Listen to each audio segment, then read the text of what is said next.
क्या देश में दोबारा बैलेट पेपर से चुनाव होने वाले हैं? दरअसल ये सवाल इसलिए पूछा जा रहा है क्योंकि इंडिया गठबंधन लगातार ईवीएम पर सवाल उठा रहा है। दुनिया के तमाम देश जहां पहले ईवीएम का इस्तेमाल हो रहा था, वो बैलेट का इस्तेमाल करने लगे हैं।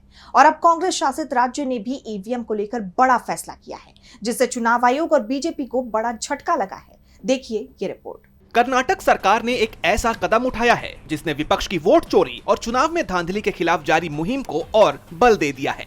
कर्नाटक कैबिनेट ने एक बड़ा फैसला लेते हुए राज्य चुनाव आयोग से आगामी पंचायत और शहरी निकाय चुनाव ईवीएम की जगह बैलेट पेपर से कराने की सिफारिश की है। सरकार का तर्क है कि ईवीएम पर जनता का भरोसा कम हो रहा है।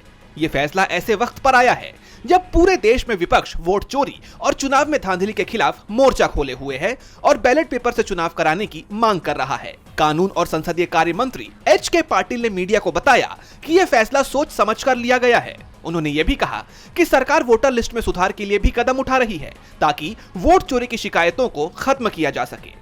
जानकारों का मानना है कि कर्नाटक सरकार का ये कदम दूसरे राज्यों में भी बैलेट पेपर से चुनाव कराने की मांग को और तेज कर सकता है। इससे ये भी साफ हो गया है कि कांग्रेस वोट चोरी के आरोपों को लेकर कितनी गंभीर है और फिलहाल जहां उसकी सरकार है वहां वो इस बदलाव को लाने की दिशा में काम करती हुई नजर आ रही है। अब सवाल ये है कि क्या राज्य चुनाव आयोग कर्नाटक सरकार की इस मांग को मानेगा? क्या पंचायत और शहरी निकाय चुनाव ईवीएम की जगह बैलेट पेपर से ही होंगे? ये तो आने वाला वक्त ही बताएगा। डीबी लाइव साउथ की रिपोर्ट।